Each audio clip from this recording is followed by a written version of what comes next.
We'd already traced Eliza Schlesinger's paternal roots from Poland to New York, showing how her great-grandmother Esther came to America in 1921, all on her own. Now we turn to a tragic side of this story. When Esther immigrated, she left 5 siblings behind, and they would soon face an unimaginable ordeal. On September 3, 1939, the German army entered the Polish town of Mława, where Esther's brother Lipa was a textile dealer. Within a year, the town's Jewish population was confined to a walled-in ghetto. This is never talked about in your family? No. Okay. Now you have a younger brother, Ben. I do. What do you imagine it must have been like for Esther, knowing that her sibling was in so much danger? Horrific. I know that feeling when your sibling's in danger and you feel helpless, especially from like an ocean away. So I can't begin to imagine this. I don't think I want to. Could you please turn the page? Sure. That is the Mława ghetto. Yeah. What's it like to see that, to think that you had a relative who was there? You almost, when you look at pictures from history of atrocities committed against your people in particular, there's always that pull. But I never thought I had any actual connection because I didn't know any of the history. It was abstract. Yes. So I have to like sit with that. I understand that. Yeah, of course. Yeah.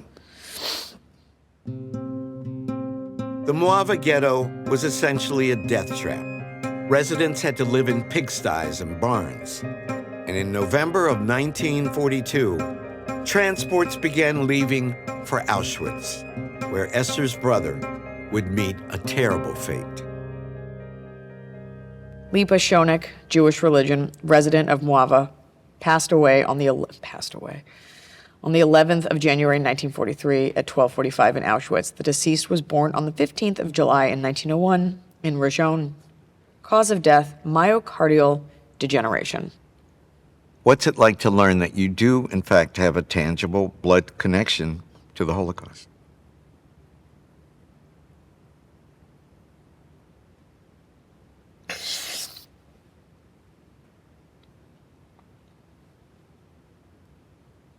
Ooh.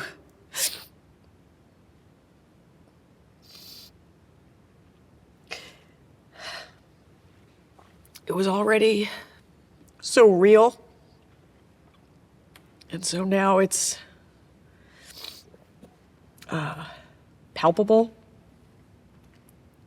You already feel that. You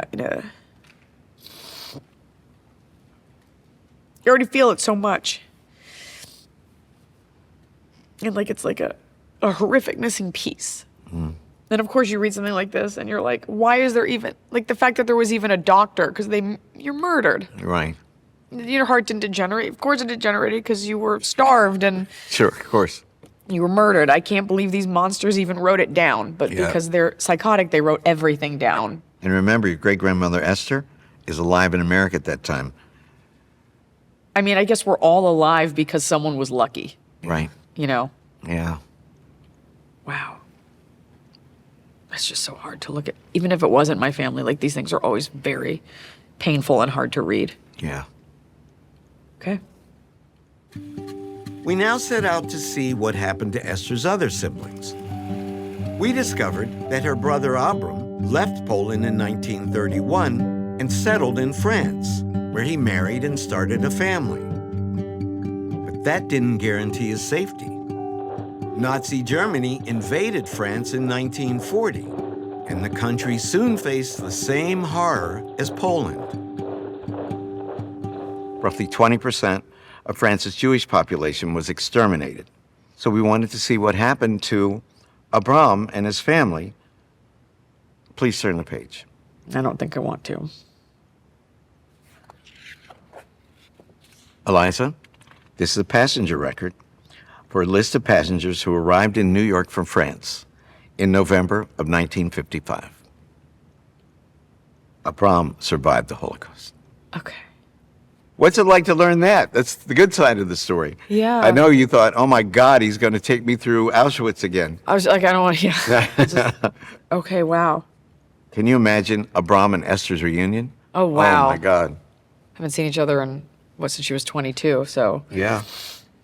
And to know that they lost at least one sibling that I know of as of now. Wow. Wow. According to one of Abram's daughters, his family survived the war by hiding with a French farmer.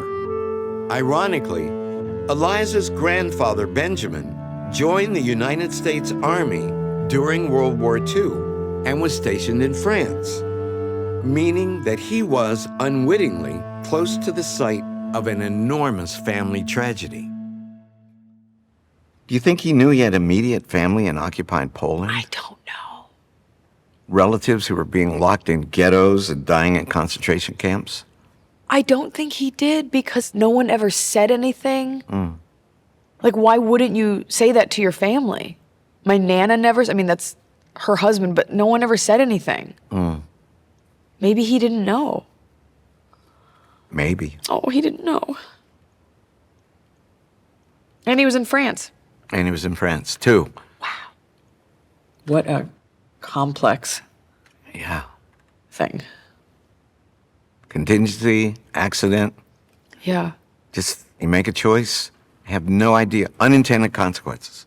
sure. Unintended consequences of leaving, unintended consequences of staying. Because some stayed and they were okay, and then to have a relative be there fighting for what's right it's happening in just two different worlds right next to each other. Right.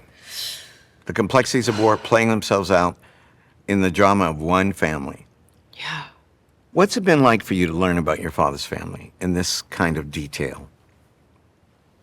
Mind-blowing because I didn't know any of this, and I don't think my dad knew any of this, and he's kind of like the last of his family, at least I thought. I don't know what the kids that these people went on to have, but I always thought I had a very small family that almost came out of nowhere. And it's such a gift to be given any family history just so you can kind of figure out your place in time in the context of all these people who were brave and who died. It's incredible.